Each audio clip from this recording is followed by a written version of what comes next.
আন্তঃৰাষ্ট্ৰীয় প্ৰেক্ষাপটত উজ্বলি উঠা তিনিচুকীয়া মাকুম ধুলিজানৰ যুৱতী নীলাক্ষী মৰাণক পৰিৱেশ সুৰক্ষা সমিতিৰ সম্বৰ্ধনা। পৰিৱেশ সংৰক্ষণ আৰু সামাজিক সজাগতাৰ ক্ষেত্ৰত কাম কৰি অহা মাকুম ধুলিজানৰ দিল্লী বিশ্ববিদ্যালয়ৰ সত্যৱৰ্তী কলেজৰ সহকাৰী অধ্যাপিকা নীলাক্ষী মৰাণক পৰিৱেশ সুৰক্ষা সমিতিয়ে সম্বৰ্ধনা জনায়। শেহতীয়াকৈ তেওঁৰ প্ৰকাশিত গ্ৰন্থ the participatory role of indigenous women environmental conservation in the Himalaya ৰিজনৰ বাবে নীলাক্ষী মৰাণ আন্তঃৰাষ্ট্ৰীয় প্ৰেক্ষাপটত উজ্বলিবলৈ সক্ষম হৈছে।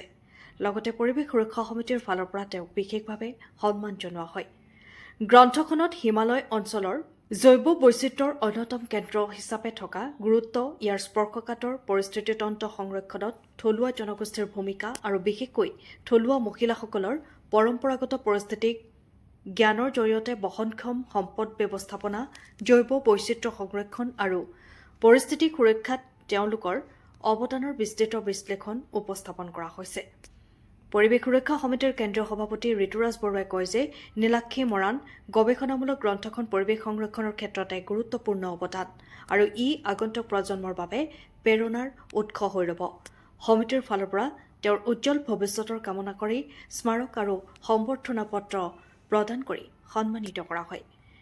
এই উপলক্ষে সমিতিৰ সদস্যসকলে কয় যে পৰিৱেশ সংৰক্ষণত মহিলাসকলৰ ভূমিকাক বিশ্বস্তৰত স্বীকৃতি দিয়া এই গ্ৰন্থখনে বিশেষ ভূমিকা পালন কৰিব। লগতে গৱেষক, শিক্ষাৰ্থী আৰু পৰিৱেশ সংৰক্ষণৰ ক্ষেত্ৰত জড়িত ব্যক্তিসকলেও ইয়াৰ পৰা মূল্যৱান দিশ নিৰ্দেশনা লাভ কৰিব। অনুষ্ঠানত পৰিৱেশ সুৰক্ষা সমিতিৰ কেন্দ্ৰীয় সভাপতি ঋতুৰাজ বৰুৱা, কাৰ্যকৰী সভাপতি দিগন্ত ভট্টাচাৰ্য, তিনিচুকীয়া জিলা সমিতিৰ সভাপতি জীৱন দত্ত, জিলা সম্পাদক ফটিক মৰাণকে ধৰি সমিতিৰ আন বিষয়ববীয়া আৰু সদস্যসকল উপস্থিত থাকে। উপস্থিত সকলোৱে নীলাক্ষী মৰাণক তেওঁৰ উল্লেখযোগ্য শৈক্ষিক সাফল্যৰ বাবে অভিনন্দন জনাই উজ্জ্বল ভৱিষ্যতৰ শুভেচ্ছা জ্ঞাপন কৰে। যিহেতু আমি চবেই জানো যে কিমান ক্লাইমেট আৰু ছিজন আমাৰ সলনি হৈছে, আমাৰ প্ৰত্যেক বছৰে আমি দেখো যে কিবা নহয় কিবা ধৰণে আমাৰ ক্লাইমেটবোৰ চেঞ্জ হৈছে আৰু আমি সদায় প্ৰশ্ন কৰোঁ যে কি ধৰণে আমাৰ এইবোৰ নেকি বদলি হৈছে, এইবোৰ আমি প্ৰব্লেম হিচাপে লওঁ আমাৰ যোনবোৰ নেকি ক্লাইমেট চেঞ্জ হৈছে। কিন্তু আমি এটা কথা মিছ কৰোঁ যে সদায় যে সেইটো আমাৰ প্ৰাইম যোনটো নেকি চেঞ্জ হৈছে সেইবোৰ আমাৰ নিজৰ পাৰ্টিচিপেশ্যনৰ কাৰণে, নিজৰ যোনখিনি নেকি আমাৰ ইয়াতে আমি সমাজত যিখিনি নেকি কাম কৰোঁ, সমাজৰ নহয় বাট আমাৰ নিজৰ হিচাপে যোনখিনি নেকি নষ্ট কৰোঁ, মানে যোনখিনি আমি কেলকুলেশ্যন নকৰি আমাৰ পৰা যোনখিনি নেকি ভুল হয় নেচাৰৰ এগেইনষ্টত, সেইখিনি আমি ৰেজিষ্টাৰ নকৰোঁ আৰু সেইবোৰ আমাৰ নিজৰ এক্টিভিটিজৰ কাৰণেই মানে এইবোৰ সকলোবোৰ ক্লাইমেট চেঞ্জ হৈছে। সেইটো ক্ষেত্ৰত হিমালয়া এনেকুৱা এটা ৰিজন হয় যোনটো নেকি বহুত ইম্পৰ্টেণ্ট হয় আমাৰ ছাষ্টেইনেবিলিটিৰ কাৰণে, আমাৰ গ্ল'বেল যোনটো নেকি ক্লাইমেট চেঞ্জ হৈছে সেইটো কাৰণে হিমালয়া এনেকুৱা এটা ৰিজন হয় যোনটো নেকি বেলেঞ্চ আউট কৰে সকলোবোৰ বস্তু, মানে বহুত আগৰ পৰাই। চ' হিমালয়াত কি ধৰণে আমাৰ সেইটো কনজাৰ্ভেশ্যনটো আমি ৰক্ষা কৰিব লাগে, বেলেঞ্চ কৰিব লাগে, সেইটো ক্ষেত্ৰত মহিলাসকলৰ বহুত এটা ইম্পৰ্টেণ্ট ৰোল হয়, এটা বহুত ইম্পৰ্টেণ্ট পাৰ্টিচিপেশ্যন হয়, যোনটো নেকি আমি ইমান ডিছকাছ নকৰোঁ বা আমি ইমান ৰেজিষ্টাৰ নকৰোঁ সেইটো। চ' সেইটো ক্ষেত্ৰত মই ভাবিলোঁ যে হিমালয়াৰ নেকি যিমানখিনি ৰিজন আছে, যিমানখিনি নেকি আমি ৰিচাৰ্চ কৰিব পাৰোঁ এৰিয়াজ, মই সেইটো টপিক লৈ পিনি এইটো এটা গ্ৰন্থ মই এখন লিখিছোঁ।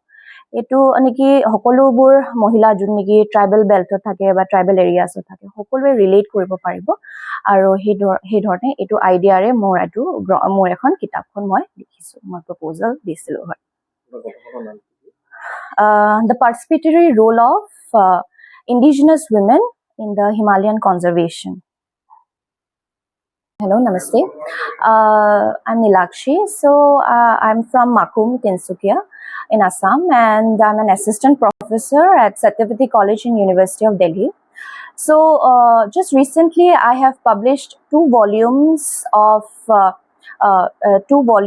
by the title The Participatory Role of Indigenous Women in the Himalayan Conservation. So this book is very important when it comes to the knowing of the women's participation in the Himalayan region. So why particularly this topic was important according to me is women has always played a very important role in every society. The burden of continuing the responsibilities of maintaining a certain harmony, or not in just the families but also in the environment, it falls in the hands of a women. And women, we know, is responsible for continuing the traditions, the rituals, and they're the key people, and they're the key people in any Himalayan region, in any area, who tends to balance out this harmony or this peace. So that is why I thought, and I think many of will agree, that women's participation in conservation of climate or in conservation of our environment is very important. So hence my book is here for everyone to read. Thank you.